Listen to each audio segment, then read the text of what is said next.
Halo teman-teman semua, ketemu lagi dengan saya Agus Fatullah.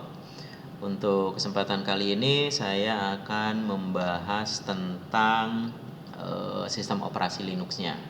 Kalau kemarin-kemarin kita masih bercerita tentang bagaimana menginstalasi sistem operasi Linux di VirtualBox. Nah, kalau sekarang kita sudah mulai masuk ke pembahasan mengenal sistem operasi Linux-nya. Sebetulnya sistem operasi yang banyak digunakan di masyarakat kita atau masyarakat dunia itu ada 3 sistem operasi besar.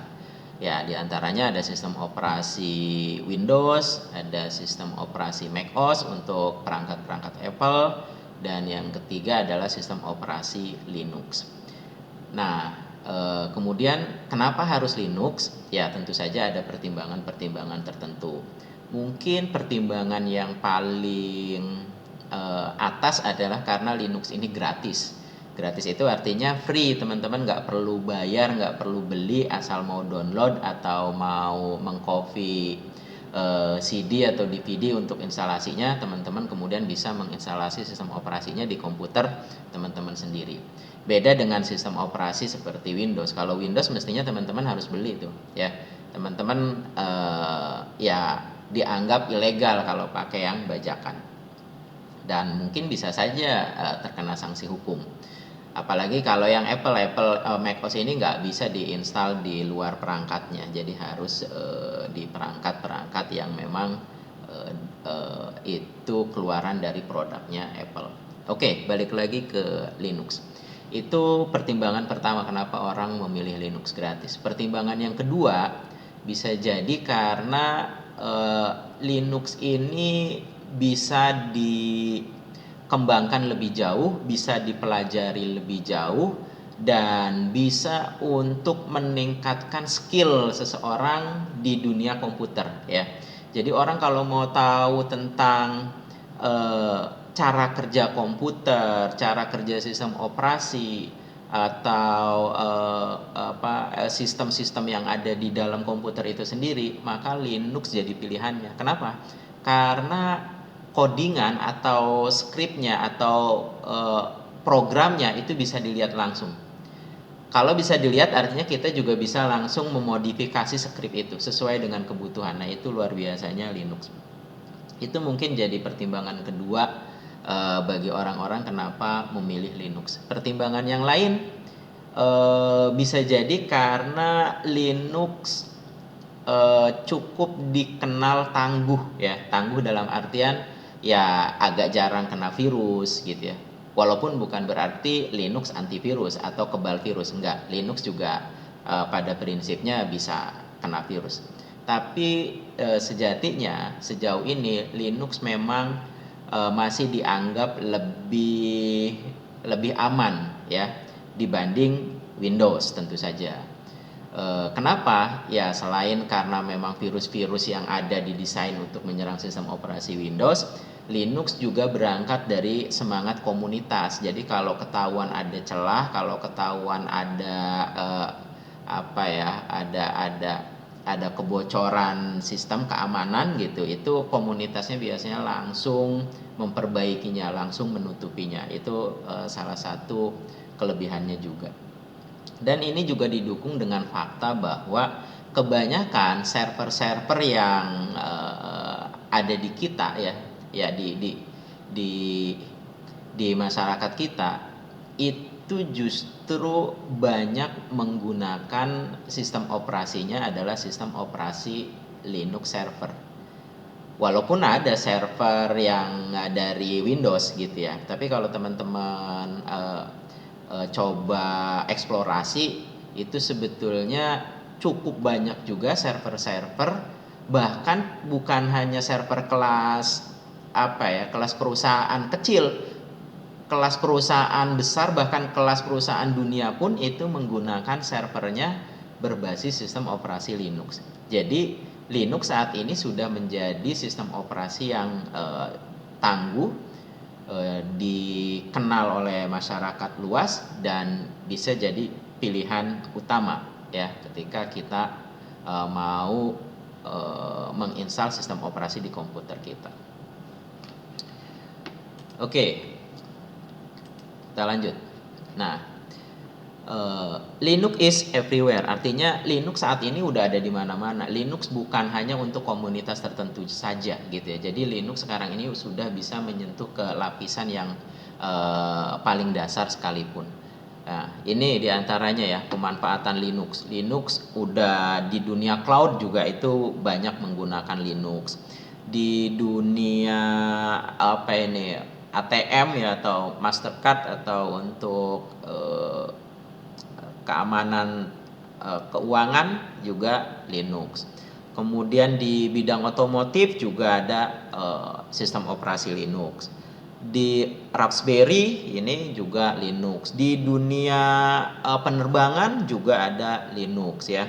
Dunia email, dunia perangkat foto, apalagi kalau untuk yang komputer ya ini jelas banyak menggunakan Linux. Artinya di sini memberikan gambaran bahwa saat ini Linux sudah ada di mana-mana, Linux sudah banyak digunakan di dunia industri. Sehingga lowongan pekerjaan bagi orang-orang yang memang memiliki skill di Linux itu sendiri sudah mulai terbuka ya, sudah mulai banyak dibutuhkan. Jadi kalaupun teman-teman mau memperdalam skill di sistem operasi Linux atau di bidang-bidang yang berkaitan dengan Linux itu nggak usah khawatir karena memang secara kebutuhannya itu tinggi. Bahkan di sini dikatakan talent Linux ini sekarang shortage ini artinya kosong. Padahal secara kebutuhan demand-nya ini tinggi di setiap industri, ada itu yang membutuhkan orang dengan kemampuan Linux. Nah, teman-teman di sini diharapkan adalah orang-orang yang bisa mengisi kebutuhan industri tersebut ya. Mungkin kalau di industri sekitar jarang, tapi kalau industri kelas dunia ini udah cukup banyak nih. Jadi teman-teman langsung aja cari target perusahaan-perusahaan kelas dunia aja ya untuk mengembangkan diri dan mengembangkan karirnya di sana. Oke. Nah, apa sih yang dimaksud dengan Linux? Apakah Linux itu sistem operasi seperti yang kita kenal sekarang ini? Sebagian masyarakat kita memang mengartikan Linux seperti itu. Jadi kalau orang ngomong Linux ya langsung orang mengartikan oh itu adalah sistem operasi seperti halnya Windows. Tapi sebetulnya kalau pengertian yang tepatnya Linux itu bukan definisi dari sistem operasi, tapi Linux itu adalah kernel dari sebuah sistem. Nah, apa itu kernel? Kernel itu sebetulnya adalah pusat pengontrol dari semua yang terjadi di komputer. Jadi dia core-nya lah, inti dari si sistem operasi. Ya, walaupun pada akhirnya kemudian orang mengartikan kalau Linux itu sistem operasi. Ya oke-oke aja sih kalau di komunikasi sehari-hari kita bisa menerima itu. Tapi kalau dari sisi definisi yang tepatnya Linux itu sebetulnya lebih menyatakan kernelnya ya, kernel system. Nah, kemudian Linux sendiri ini sebetulnya adalah kombinasi atau gabungan dari GNU dan Linux ya. Nah, jadi ada software-software yang dikembangkan yang namanya atau yang disebut dengan GNU, software GNU. Nah, dia kemudian yang mendefinisikan sebagai sebuah sistem operasi. GNU ini adalah free software. Jadi teman-teman harus bisa membedakan apa GNU dan apa Linux. Sekali lagi, kalau Linux ini sebetulnya mengarah ke yang namanya kernel dari sistem. Kalau GNU ini adalah software-software yang dia nanti dikombinasikan dengan Linux sehingga menjadi sebuah sistem operasi, dan GNU semangatnya adalah free software. Jadi sebetulnya Linux pada saat awalnya berdiri semangatnya belum free software, belum ya. Tapi yang punya semangat free software ini adalah si GNU. Oke, nanti di sini ada nggak nih ditulis nggak tentang orang yang founder dari GNU ini? Oke, nanti kalau nggak saya akan singgung. Jadi di sini saya ingin sampaikan bahwa GNU sendiri adalah free software yang dia nanti menyediakan untuk si sistem operasi Linux atau si kernel Linux ya. Dan software-software yang dikembangkan oleh GNU ini memang berangkat dari perintah-perintah yang umumnya sama dengan Unix. Sama, Linux pun adalah sistem operasi yang pengembangannya atau perintah-perintahnya itu berangkat dari Unix.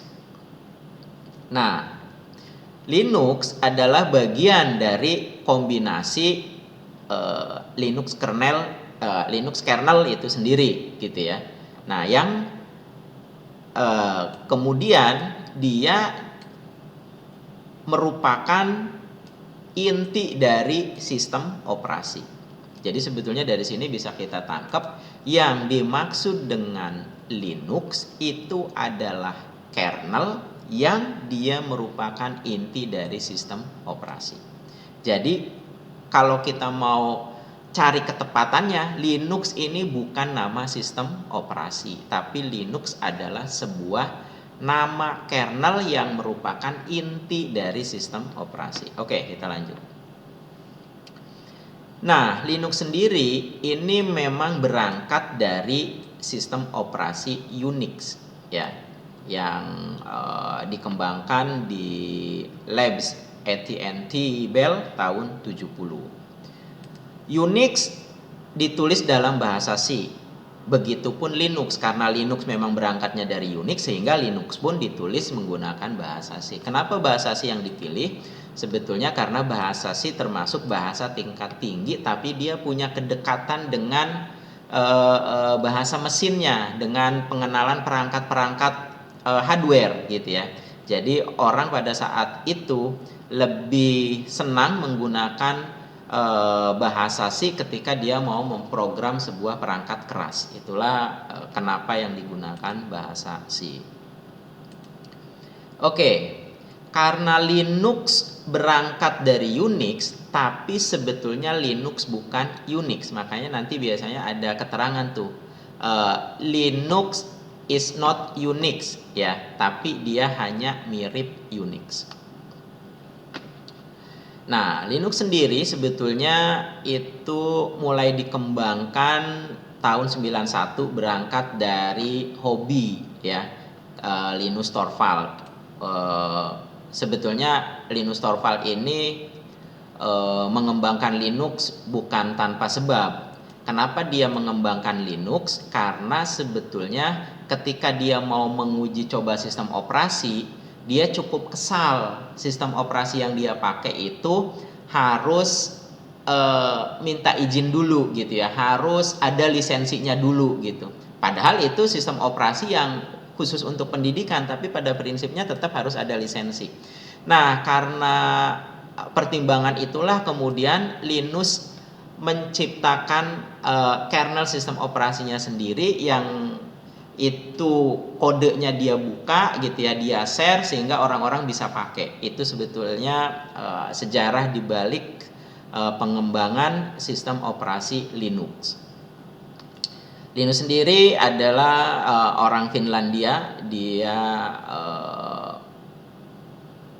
lulusan dari University of Helsinki ya.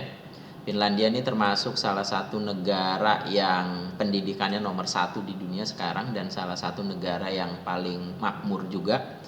Tingkat kebahagiaannya katanya, indeks kebahagiaannya cukup tinggi ya. Jadi termasuk negara yang makmur lah Finlandia. Oke, JNU Project. Nah, ini ada ya. JNU Project ini sebetulnya dikembangkan oleh Richard Stallman tahun 83. Jadi beda lagi. Kalau Linux dikembangkannya oleh Linus Torvalds, kalau JNU Project dikembangkannya oleh Richard Stallman. Linus mengembangkan inti sistem operasi, kalau Richard Stallman mengembangkan tools atau perangkat-perangkat yang nanti mendukung kernel sistem operasinya. Jadi makanya Linux ini nanti gabungan nih antara Linux dengan JNU, barulah dia menjadi satu bundel gitu ya. Nah, satu bundel inilah yang disebut dengan distro. Distro inilah yang kita kenal dengan nama misalnya contohnya Ubuntu.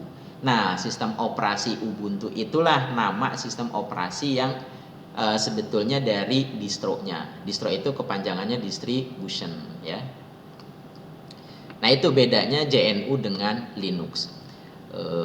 Ya memang agak-agak membingungkan sih di awal-awal ini, apa sih Linux dan apa sih JNU, apa bedanya Linux dan JNU, kenapa Linux itu lisensinya JNU gitu ya. Itu memang kadang muter-muter di situ. Kenapa Linux lisensinya JNU? Nah, kalau JNU ini memang berkaitan dengan lisensi. Lisensinya artinya sistem softwarenya itu bebas dipakai, bebas dimodifikasi, bebas didistribusikan. Itu lisensi JNU. Jadi kenapa Linux menggunakan lisensi JNU? Karena Linux memang kodenya terbuka, bisa dimodifikasi dan bebas didistribusikan. Itulah kenapa dia lisensinya dikenal dengan lisensi JNU. Nah, pengembangan Linux dengan JNU Project memang ini agak berbarengan ya, agak berbarengan. Jadi seolah-olah dia satu paket, padahal ini sebetulnya berbeda orang gitu ya. Ya, tapi kemudian akhirnya dia bekerja sama sih.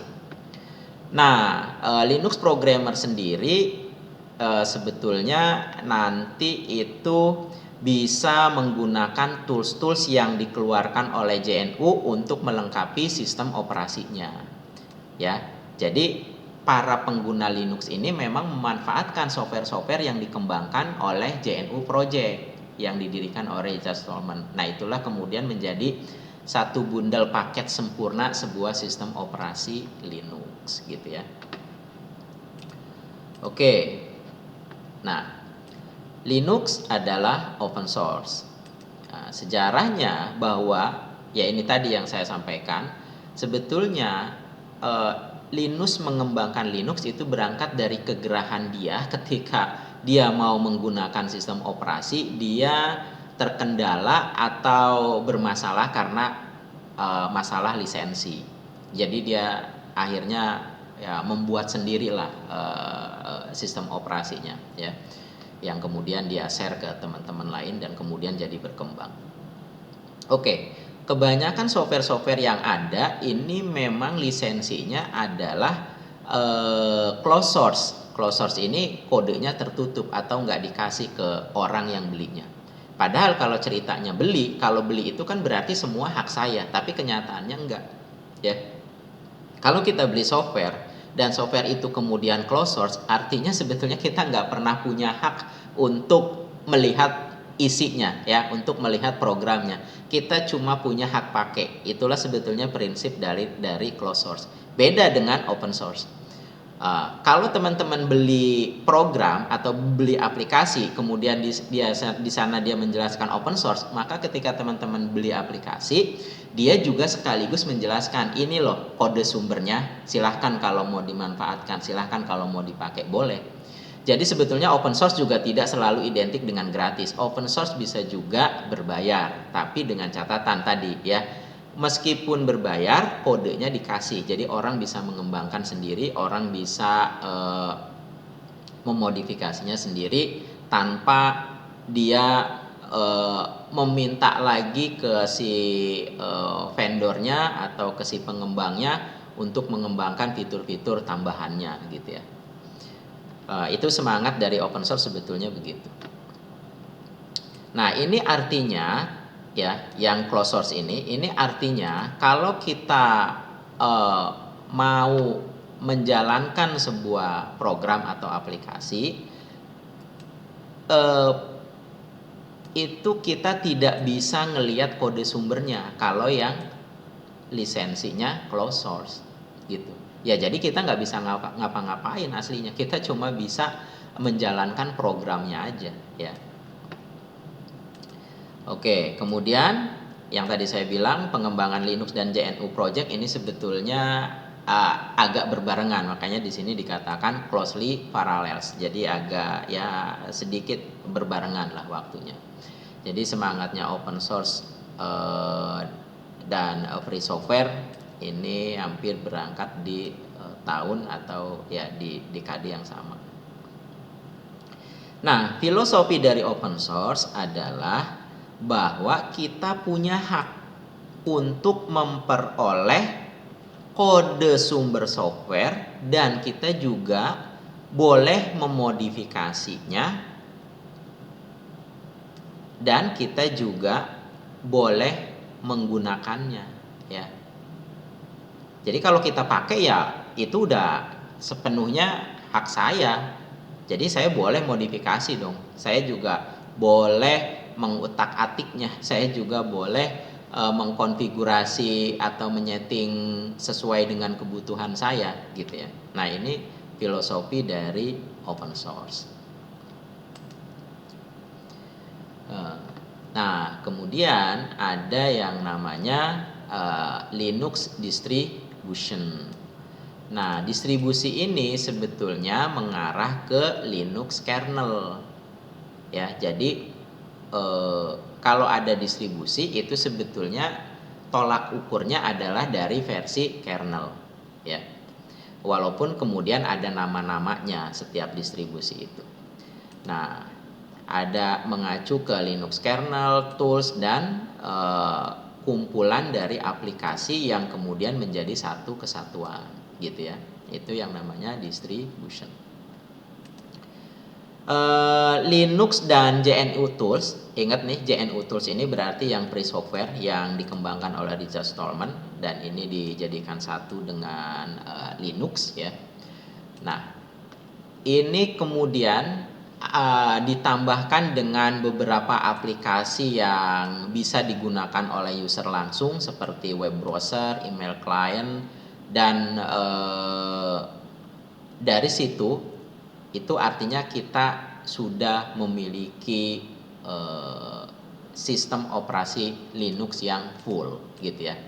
Jadi gabungan antara Linux, JNU Tools dan kemudian ada beberapa aplikasi yang bisa digunakan langsung secara langsung oleh user gitu ya.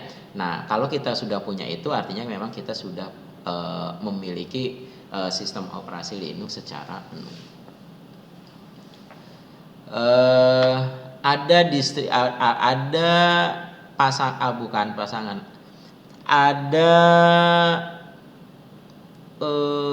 kesesuaian distribusi ya yang tidak terlihat, imaginable ya. Ini tujuannya yang tidak terlihat sebetulnya pasangannya, kesesuaiannya yang kita nggak bisa definisikan secara jelas karena ini biasanya ada di belakang layar lah yang kita sendiri nggak tahu ini paketan distribusinya sebetulnya ada apa di dalamnya. Dan ada juga distribusi yang fokus di sisi server, di sisi desktop ya, atau khusus untuk tools-tools di industri-industri tertentu seperti untuk desain elektronik dan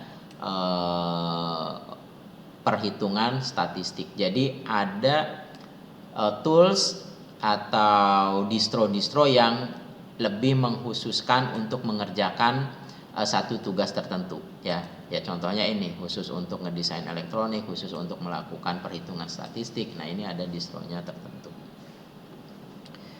Oke. Nah, kemudian yang terakhir ya,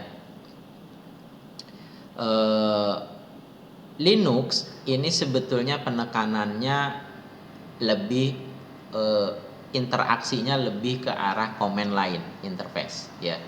Ya meskipun sebetulnya secara tipe dasarnya interface yang ada di sistem operasi itu ada dua ya. Ada yang berbasis GUI yaitu Graphical User Interface, dan ada juga yang berbasis command line yaitu yang biasa kita kenal dengan CLI, Command Line Interface.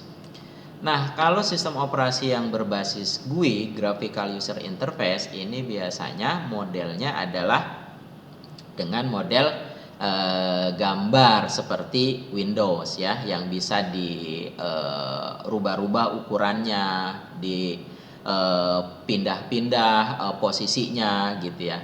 Kemudian dia terdiri dari menu dan icon-icon tertentu untuk melakukan navigasinya gitu. Yang identik user hanya tinggal klik and drag. Nah, biasanya kalau interaksinya seperti itu berarti kita menggunakan interface yang berbasis GUI. Tapi kalau teman-teman menggunakan perintah-perintah tertentu untuk interaksi dengan sistem operasinya, berarti pada saat itu teman-teman sedang menggunakan command line interface. Kalau command line interface berarti ya memang teman-teman harus hafal perintah-perintahnya. Tapi sisi positifnya adalah sebetulnya ini lebih aman. Artinya orang hanya bisa melakukan interaksi dengan sistem operasi itu kalau dihafal perintahnya. Kalau nggak hafal nggak akan bisa ya. Artinya hanya orang-orang yang memang tahu perintah lah yang akan bisa menggunakan komputer saya gitu ya, atau komputer yang berbasis Linux. Ya tapi harus diingat Linuxnya kalau Linux desktop kan pasti udah ada versi GUI-nya. Tapi kalau yang Linux server yang memang biasanya didesain khusus untuk server, dia nggak ada GUI-nya.